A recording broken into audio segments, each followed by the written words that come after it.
Olá, minha gente. Eu sou o professor Rinaldo Beltrão e vamos começar agora mais uma aula de matemática do Jabotão Prepara. Hoje a gente vai discutir as questões da apostila no capítulo 5, cujo tema é conjunto dos números racionais, tá? E como sempre acontece, a gente vai começar com a última questão do capítulo 4, que da última aula, que ficou como tarefa de casa para vocês, né? Então vamos lá, o que é que diz? Lembrando que essa questão é uma questão que caiu na prova do IFPE, tá? Caiu no vestibular do IFPE, então a gente precisa ter bastante atenção com ela, certo? Então diz assim, a doutora Judite sempre atende no seu consultório o mesmo número de pacientes, tá? O mesmo número de pacientes, preste atenção, a cada turno de 4 horas de trabalho.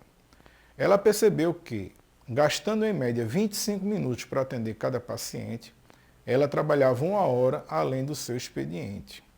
Para que ela atenda o mesmo número de pacientes e cumpra exatamente o horário previsto para cada turno, o atendimento por cada paciente deve durar em média quantos minutos? Então, vê só. Apesar do expediente dela ser de 4 horas, ela sempre, para poder atender aquela quantidade de pacientes, ela trabalhava 1 hora a mais, ou seja, ela trabalhava 5 horas. Tá? A gente vai transformar em minutos, porque como a gente até disse na aula passada, a gente sempre deve trabalhar com a mesma unidade de medida, né? E como você vê que no enunciado do problema, hora fala em horas, hora fala em minutos, então a gente vai deixar tudo em minutos, até porque a resposta, inclusive, também é em minutos. E como a gente sabe que cada hora tem 60 minutos, 5 horas, a gente multiplica 5 vezes 60, então são 300 minutos, certo?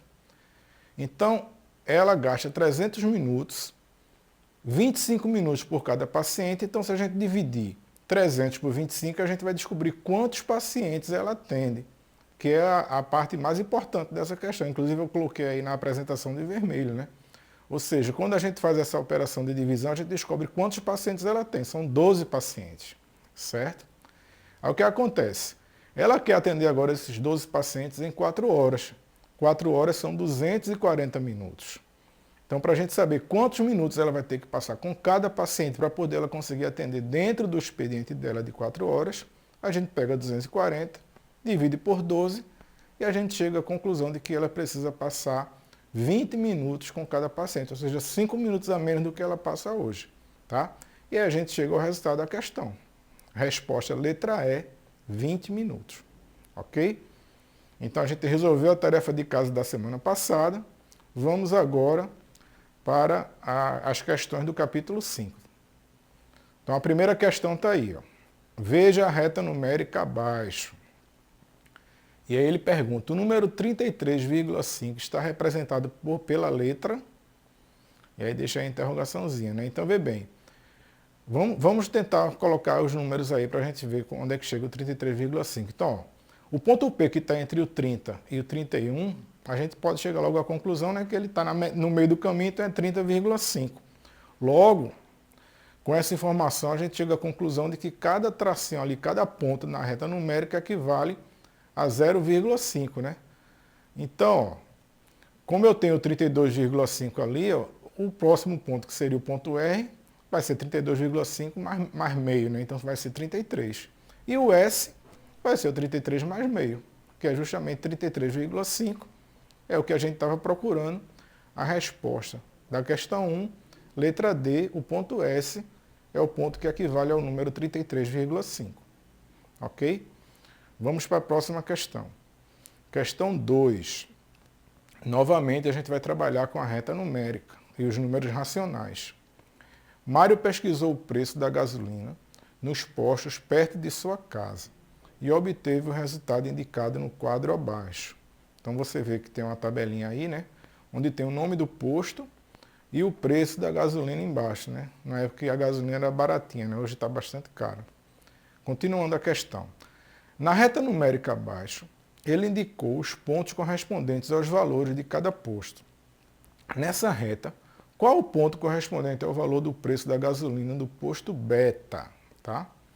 Entende? Quer que a gente determine qual é o ponto MNOP que equivale ao valor do posto beta. Então, ó, se você olhar direitinho, ó, você vai ver que ele marca lá o ponto 2,4 e o ponto 2,6. E aí, 10 tracinhos entre um e outro. Então, 2,4 para 2,6, você andou 0,2. Então, significa que de cada pontinho, cada tracinho ali da reta, a gente está andando 0,02. Então, o primeiro ponto seria 2,42, o outro 2,44, o outro 2,46 e assim por diante. O posto beta, ó, a gasolina custa R$ 2,405 milésimos. Então, significa o seguinte, ó, eu tenho aqui o ponto 2,4, né, que está marcado na reta. A gente já achou também o 2,42, certo? 2,42. Então, eu tenho o 2,4 e o 2,42. Como o valor do posto beta está com 3 casas decimais, é importante que a gente também deixe esses valores com 3 casas decimais, adicionando zero, né? Então, seria 2,400 e o outro 2,420. E aí a gente pode concluir, né, que justamente esse ponto M aí seria o 2,405, que é justamente a resposta da questão 2, ponto M. Ok? É só uma questão da gente estar fazendo a comparação e igualando as casas decimais para poder comparar números decimais. Vamos continuar, né? Questão 3. O tio de Priscila deixou sobre a mesa uma pizza de mussarela cortada em 8 pedaços iguais. Depois de um tempo, observou que alguém tinha comido alguns pedaços, conforme ilustra a figura abaixo, né? Comeram 2 pedacinhos da pizza lá. Ó. Qual é o número que indica a parte da pizza que foi comida em relação ao todo? Então, vê só. Eu tenho a pizza dividida em 8 partes e foram comidas 2 partes, ou seja, a fração 2/8, né? Que a fração a gente monta assim, né? No numerador fica a quantidade de partes que eu peguei, o que eu tirei, o que eu comi, no caso 2. E no denominador fica o total de partes que foi dividido a figura, né? E a pizza ali foi dividida em 8 partes. A questão é que essa representação é a representação fracionária. E as respostas estão em números decimais. Então a gente precisa transformar de fração para número decimal. Como é que eu faço isso? Dividindo o numerador pelo denominador. Então eu vou dividir 2 por 8. E alguém pode perguntar, eita, como é que eu vou fazer para dividir 2 por 8 se 2 é menor do que 8? A gente faz assim, ó. Bota um zero junto do 2, ele fica 20, né? Fica maior do que o 8. E em compensação a gente bota um zero e uma vírgula aqui no quociente. E aí agora a gente vai dividir 20 por 8. Então, ó, o quociente eu boto 2, né? Eu faço 2 vezes 8 é 16. 20 menos 16 sobra 4. A gente vai continuar fazendo a conta, né? Quando a gente era lá do primário, né, do ensino fundamental 1, a gente quando chegava aqui, a gente dizia, ah, terminou e o resto foi 4. Mas agora que a gente cresceu, a gente só vai terminar quando o resto for 0, né? Somos brasileiros, não desistimos nunca. Então vou botar outro 0 aqui, não precisa mais botar 0 nem vírgula lá, basta colocar o 0 aí no 4, 4 virou 40. E aí eu faço, ó, 40 dividido por 8, ó, quantas vezes o 8 para chegar em 40? Aí é 5, né? 5 vezes 8 dá exatamente 40. Aí 40 menos 40, resta 0. Concluímos, então, 2/8 é a mesma coisa que 0,25. Questão 3, a resposta está na letra A. Beleza? Vamos para o próximo. Questão 4, aí tem um 0 aí, que apareceu aí meio fora de tempo, mas vamos embora. Marcela está confeccionando um cachecol de lã, que será composto de 25 quadrados de mesmo tamanho, porém em cores diferentes. Ao final do dia, ela havia confeccionado 3 quadrados dos 25, né, o que representa a fração 3 sobre 25, ou 3/25 desse cachecol. O número racional na forma decimal que representa essa fração do cachecol que Márcia confeccionou é... Então, o que é que ela quer? Ele quer que a gente transforme, é mais uma questão de transformação de fração em número decimal. No caso, a fração 3 sobre 25. E aí a gente já aprendeu que para poder transformar uma fração em número decimal, basta dividir o numerador pelo denominador, né? Então, eu vou dividir 3 por 25. É aquela velha história, eita, como é que eu vou dividir 3 que é menor do que 25? A gente bota um 0 aqui no 3, e aí ele vira 30. E ele fica maior do que 25, então a gente já pode dividir. Mas como eu botei esse 0, né? Eu tenho que ter aqui a minha paga. A paga é o quê? Eu botar um 0 e um vírgula no quociente. E agora eu vou fazer 30 dividido por 25. 25 para chegar no 30, a gente multiplica uma vez só, né? Porque 2 vezes 25 já passa de 30, que é 50. Então, boto 1. Aí eu faço 25 vezes 1 é 25. Subtrai do 30, sobra 5. Não vou parar por aí, né? Já se foi o tempo que tinha resto. Agora a gente vai até o resto for zero. Então, o que é que eu boto? Boto mais um zero aqui no 5, ele vira 50. 50, 25 para chegar no 50 é 2 vezes 25, né? Dá exatamente 50. E agora o meu resto vai ser zero. Ou seja, a fração 3/25 equivale ao número decimal 0,12. A resposta está na letra A. Ok? Vamos para a próxima questão. Questão 5. Você sabe que as frações estão presentes no nosso dia a dia, é verdade. Então você pode afirmar que 1/4 de um dia, 1/4 de uma hora, 1/4 de um quilo, 1/4 de um litro e 1/4 de um ano é respectivamente o mesmo que. Então, vê bem, essa fração 1/4 representa que a gente está pegando alguma coisa, está dividido em 4 partes e está pegando uma. Ou seja, a gente está dividindo por 4, né? E é isso que a gente vai fazer com cada uma dessas questões. Então, primeiro, 1/4 de um dia em horas, porque se você olhar lá, a primeira resposta está em horas, significa que um dia tem 24 horas, então vai ser 24 dividido por 4. Então, 1/4 de um dia em horas são 6 horas. 1/4 de uma hora em minutos, já que a segunda resposta, você pode ver lá pela resposta está em minutos, a gente sabe que uma hora tem 60 minutos, então vai ser 1/4 de uma hora, vai ser 60 dividido por 4, vai ser 15 minutos. 1/4 de um quilo em gramas, 1 quilo são 1000 gramas, então vai ser 1000 dividido por 4, vai ser 250 gramas. 1/4 de um litro em mililitros, também a gente sabe que 1 litro tem 1000 mililitros, então vai ser 1000 dividido por 4, que é 250 mililitros. E 1/4 de um ano em meses, a gente sabe que um ano tem 12 meses, então vai ser 12 dividido por 4 igual a 3 meses. Logo a resposta vai ser, na letra B, 6 horas, 15 minutos, 250 gramas, 250 mililitros e 3 meses. Vamos para frente, né? Questão 6.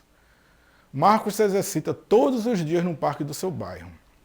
Ele caminha 2/6 de hora e corre mais 2/3 de hora. Qual o tempo total de atividades físicas que Marcos faz diariamente? Olha logo a marca ali do ETE. Significa que essa questão ela caiu já no vestibular do ETE, tá? E o mais importante, que as provas do ETE, existe um banco de questões que eles se repetem. Então você pode inclusive pegar uma questão igual a essa, quando você for fazer a sua prova, ou bem parecida com essa. Então fique muito ligado. É importante as questões do IFPE, mais importante ainda as questões do ETE, porque você pode se deparar com a questão exatamente igual. Então, para resolver essa questão, a gente precisa somar os 2/6 de hora que ele caminha, mais os 2/3 de hora que ele corre. Para poder fazer essa conta, soma de frações com denominadores diferentes, a gente precisa igualar os denominadores. Como é que eu faço para igualar o denominador? Eu pego a segunda fração aqui, ó, e eu multiplico o numerador e o denominador por 2. Quando eu faço isso, ó, o 2, que era o numerador, vezes 2, o numerador passa a ser 4, e o 3 vezes 2 passa a ser 6, certo? E aí eu, em vez de trabalhar com a fração 2/3, eu vou trabalhar com a fração 4/6, que é uma fração equivalente a 2/3. Mas eu faço esse artifício matemático para poder ter uma soma com numeradores iguais, porque tanto na soma como na subtração de fração, a gente tem que ter os denominadores iguais para poder resolver. E agora que eu usei esse artifício, eu posso fazer a conta. Lembrando que 4/6 e 2/3 eles são frações equivalentes, ou seja, são frações diferentes, mas que representam a mesma quantidade. Pode observar aí que o espaço verde ele é exatamente do mesmo tamanho do espaço amarelo, né? Onde o amarelo equivale a 4/6 e o verde a 2/3. E aí, para a gente resolver, a gente repete os denominadores e soma o numerador. Então, 2/6 mais 4/6 é igual a 6/6, e 6/6 é igual a 1 unidade. Ou seja, Marcos passa 1 hora fazendo atividade física diariamente. Ok? Vamos agora para a questão 7. José pediu a seus alunos que resolvesse um problema cujo resultado, após simplificado, era 2/5. Veja no quadro abaixo os resultados encontrados por 4 alunos antes da simplificação. Então tem os resultados que Caio, Paula, Sara e Túlio encontraram. E o aluno que acertou o problema foi, então, ó, simplificar uma fração é justamente você pegar uma fração e dividir o numerador e o denominador por um mesmo número, até que ela fique mais simples, né? Ela fique com números menores. Já como a gente sabe que o valor simplificado dela é 2/5, então para tentar descobrir qual é a fração original, a gente tem que fazer o contrário de multiplicar, né? De dividir, que é multiplicar. Então, para começar, Túlio já errou, porque a fração que a gente quer simplificar é 2/5, ou seja, uma fração onde o numerador vai ser menor do que o denominador. Então, nunca a fração original vai ser o contrário, né? Ela vai ser também uma fração desse tipo, que é uma fração própria. Então, o Túlio aí já errou, tá? Mas, ó, se eu pegar 2/5 e multiplicar por 2, eu vou ter uma fração equivalente que é 4/10, né? E por isso aí a gente já vê que Caio errou, porque Caio colocou 4/20 lá, então, ó, já foi. Se eu pegar 2/5 e multiplicar por 3, eu vou chegar a 6/15, né? Que é justamente a resposta de Sara. E aqui a gente já sabe que Sara foi quem acertou. 6/15, se eu simplificar, eu chego à fração de 2/5, né? Que do mesmo jeito que de 2/5 para chegar em 6/15 eu multipliquei por 3, se eu pegar 6/15 dividir o 6 e o 15 por 3, eu vou chegar à fração de 2/5. E aí a gente sabe, né, que também Paula, coitada, errou, né? Deixa eu... Aí. E a resposta vai estar na letra C, né? Sara foi quem acertou essa questão, tá? Vamos para a questão 8. Um posto de combustível colocou um cartaz anunciando o preço do óleo diesel por R$ 1,803. O litro, né? Cada litro tem esse valor. Isso significa que o posto vende óleo diesel a R$ 1,00 e aí, para a gente relembrar como é que funciona mais ou menos a questão, né, das casas decimais, né? Então, a primeira casa, a gente tem todo número decimal, né? Ele tem um número que a característica dele é aparecer a vírgula, ele tem a parte inteira e a parte decimal. A parte decimal, a primeira casa chama décimos, a segunda chama centésimo, a terceira chama milésimos. Então, por exemplo, esse número aí, 1423,589, como ele tem 3 casas decimais, a gente diz que são 589 milésimos. Se a gente for para o problema lá, a nossa solução, que é 1,803, como tem 3 casas decimais, então a gente vai chamar de 803 milésimos. Logo, a resposta vai estar na letra E, 803 milésimos de real. Ok? Vamos para a próxima questão. Questão 9. Colocando-se em ordem crescente os números abaixo, encontra-se. Então eu tenho aí, ó, o x equivale ao número 0,02, o y é 0,2, o w é 0,12, o t é 0,025 e o z é 0,001. Então vê só, minha gente, para a gente comparar números decimais, sobretudo quando a gente está comparando as casas decimais, a gente precisa igualar a quantidade de casas decimais, certo? Então, como eu tenho números que tem um número que tem uma casa decimal, tem 2 números que tem 2 casas decimais e um que tem 3 casas decimais, a gente precisa igualar para que todos os números fiquem com 3 casas decimais, certo? Sem alterar o resultado, a gente vai completar com 0. Então, vai ficar assim, ó. O x vai ficar 0,020, o y vai ficar 0,200, o w 0,120, né? Esses 3 foi que a gente completou as casas decimais, o t e o z não alterou nada, né? E agora fica mais fácil da gente comparar, né? Então a gente vai ver que o menor de todos é o z, que é o 0,001, depois vai ser o x, que é o 0,020, em seguida o t, que é 0,025, o w, que é 0,120, e o y, que é 0,200. E aí a gente vai encontrar a resposta na letra B. Z é menor que x, que é menor que t, que é menor que w, que é menor que y. Quando a gente bota assim, usando os sinais de menor que, significa que a gente quer colocar em ordem crescente. E a ordem crescente vai ser essa aí. Ok? Vamos continuar, né? Questão 10. Resolva a operação abaixo. Ele quer que a gente encontre o resultado dessa operação. A conta de somar de dois números decimais, 398,3 mais 42,03. Qual é o cuidado que a gente tem na hora de somar números decimais? Que a gente tem que deixar vírgula embaixo de vírgula. Eu acho que vocês já ouviram isso milhões de vezes, né, na vida de vocês. Mas sempre é bom, né? Deixar isso claro, tá certo? Vírgula embaixo de vírgula. Aí ficou um buraquinho ali em algum lugar. O que é que a gente faz? Para não ficar feia a conta, a gente bota zero. Então a gente vai somar 398,30 mais 42,03. Então começando, né? De trás para frente. 0 mais 3 é 3. 3 mais 0 é 3, 8 mais 2 é 10, sobe 1, 1 mais 9 mais 4 dá 14, sobe 1 novamente, 1 mais 3 é 4. Então a resposta é 440,33, certo? A resposta está na letra B. Essa é bem simples, né? Só a gente armar a conta tendo cuidado para deixar vírgula embaixo de vírgula.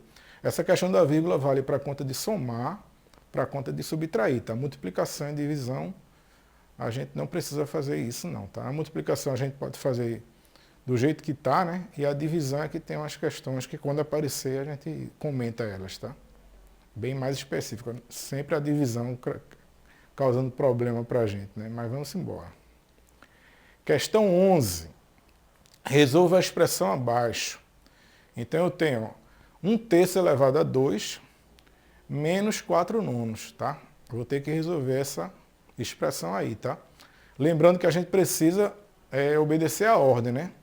Das operações, que a gente até já falou na aula anterior, né? Primeiro eu vou fazer potência e raiz quadrada, depois multiplicação e divisão, e por último soma e subtração. No caso aqui eu tenho uma potenciação e uma subtração, então primeiro eu preciso fazer a potenciação e depois eu faço a subtração, certo? Então tá aí a operação, né? Aí vamos pensar um pouquinho sobre esse 1/3 elevado a 2, né? 1/3 ao quadrado, tá? Um número elevado a 2 é o número multiplicado por ele mesmo, certo? Isso vale para qualquer número, pode ser um número natural, pode ser um número decimal, até uma letra. Se for elevado ao expoente 2, é ele multiplicado por ele mesmo. E vale para a fração também, claro, né? Então 1/3 elevado a 2, na verdade é o quê? É 1/3 vezes 1/3, certo? Então eu vou multiplicar 1 sobre 3 vezes 1 sobre 3. E como é que eu faço a multiplicação de fração? É bem fácil, né? É só multiplicar numerador com numerador, denominador com denominador. Então, 1/3 vezes 1/3, eu faço 1 vezes 1, os dois numeradores dá 1, e os denominadores 3 vezes 3 é 9. Então 1/3 elevado a 2 é igual a 1 nono, certo? Então vamos voltar lá para a nossa operação, né? Então no lugar de 1/3 elevado a 2 vai ficar 1 nono, né? E aí fica 1 nono menos 4 nonos. Agora eu tenho uma subtração de frações. Preciso olhar se os denominadores são iguais, porque eu só posso fazer subtração de fração com os denominadores iguais. Mas aí já está igual, né? Tanto a primeira fração do denominador é 9, como na segunda também é 9. Então ficou fácil. Repete o denominador e faz a operação dos numeradores. 1 menos 4, eu tenho 1. Perdi 4, eu tirou 4, eu vou ficar devendo 3, né? Menos 3 sobre 9. E aí na fração, quando eu tenho o numerador ou o denominador negativo, a fração ela fica negativa. Então a resposta vai ser menos 3 nonos, que está na letra D, certo? Vamos para frente. Questão 12. O valor da expressão é, quando você vê uma expressão dessa com uma raiz dentro de outra raiz quadrada, você bate logo o desespero, né? Mas a gente não precisa se desesperar, porque a questão é fácil. É só assusta, mas não tem bicho de 7 cabeças, não. Esse tipo de operação a gente vai resolver ela de dentro para fora, tá? Então, ó, tá aí, ó, raiz quadrada de 4 mais raiz quadrada de 25, sendo que a raiz quadrada de 25 está dentro da raiz. Então, a primeira coisa que eu preciso saber, quanto é a raiz quadrada de 25? Então, a raiz quadrada de 25 é 5, certo? Aí eu volto lá para a minha conta e no lugar da raiz quadrada de 25 eu vou colocar 5. Então vai ficar assim, ó, raiz quadrada de 4 mais 5. 4 mais 5 é 9. Então eu vou ficar com raiz quadrada de 9, que é 3. Tá vendo que não é nenhum bicho de 7 cabeças? É só a gente ter um pouquinho de calma e usar aquilo que a gente sabe, né? Então a resposta da questão 12, letra D, essa expressão aí, o resultado dela é 3. Beleza? Vamos embora para frente, que já está chegando no fim. Ó. Questão número 13. Opa! Apareceu aí a logomarca do Instituto Federal de Pernambuco, ou seja, essa questão já caiu na prova do IFPE, então a gente precisa ter atenção com ela, né? Então vê bem. Lourdes tem uma quitanda na Feira de Frutas e Verduras da cidade de Barreiros, que é uma cidade que fica aqui na Zona da Mata, né? O valor de 10 bananas equivale ao de 2 abacaxis. E o preço de 10 abacaxis é o mesmo que o de 15 mangas. Se o preço de uma manga é R$ 1,50, qual é o preço de uma banana?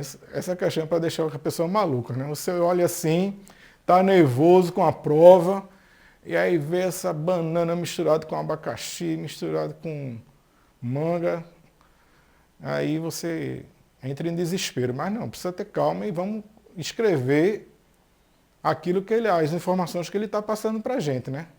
E aí devagarzinho a gente vai conseguir chegar lá no resultado. Então vê só. Primeira coisa que ele diz, ó, que é de onde a gente tem que partir, né? Que o preço da manga é R$ 1,50, certo? Porque, na verdade, ele quer que a gente descubra o preço da banana, a gente tem que ir atrás de um valor. Então, primeira coisa, uma manga é R$ 1,50. Então, beleza. E aí, se uma manga é R$ 1,50, e ele também fala em 15 mangas, eu também posso descobrir quanto é o valor de 15 mangas, né? Ora, se uma manga é R$ 1,50, 15 mangas será 1,50 vezes 15. E aí, eu multiplicando 1,50 vezes 15, eu chego ao resultado de R$ 22,50.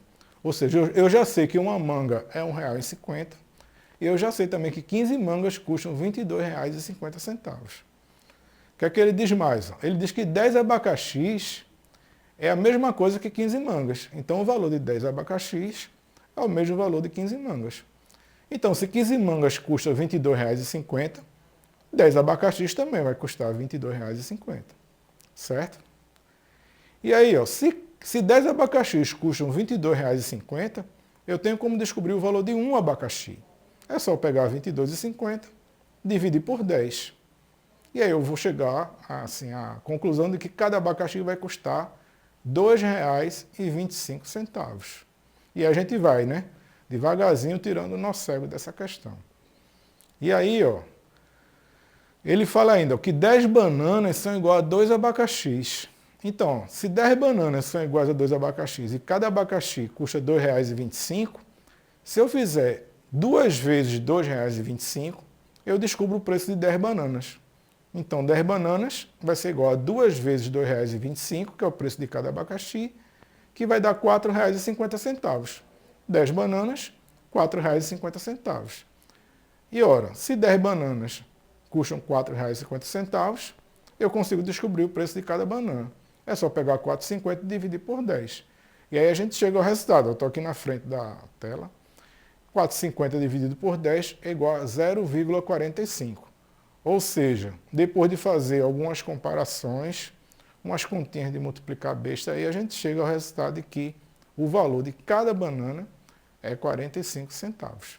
Então, esse tipo de questão, onde começa a tentar misturar os problemas, a gente ter calma, respirar um pouquinho e fazer aquilo que a gente sabe. Tá certo? Vamos embora para frente. Questão 14. Opa, caiu de novo na prova do IFPE. Então precisa ter atenção com essa questão. Wagner tenta economizar dinheiro, mas a verdade é que ele gasta quase tudo que tem em lanches. Acho que ele é comilão, assim, feito eu, né? Certa vez ele comprou 2 hambúrgueres, 5 coxinhas e 3 sucos.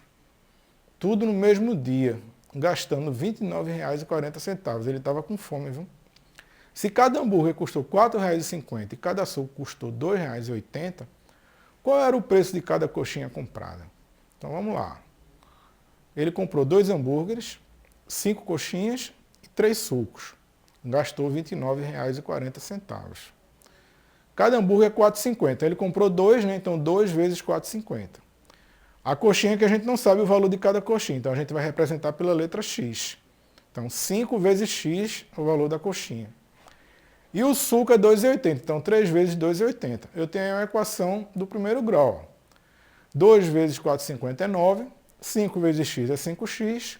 3 vezes 2,80 é 8,40. Tudo isso dá 29,40. Então, vamos armar a equação. Fica 9 mais 5x mais 8,40 igual a 29,40. Vamos isolar o x, né? Então, vai ficar 5x igual a 29,40 menos 9 menos 8,40. Isso aí tudinho vai dar 12. Então, vai ficar 5x igual a 12. E aí, o valor de x é 12 dividido por 5, 2,4. Ou seja, o valor da coxinha, a resposta está na letra A, R$ 2,40. Ok? Vamos para a última questão, hein? A professora de Paulo pediu-lhe que resolvesse a seguinte expressão. 0,2 mais 0,8 ao quadrado mais, abre parênteses, 0,25 mais 2,75, fecha parênteses, dividido por 3. O resultado dessa expressão encontrado por Paulo é igual a tarefa de casa, tá? Essa questão você vai tentar resolver aí durante a semana e na próxima aula a gente vai começar justamente resolvendo ela. Ok, minha gente?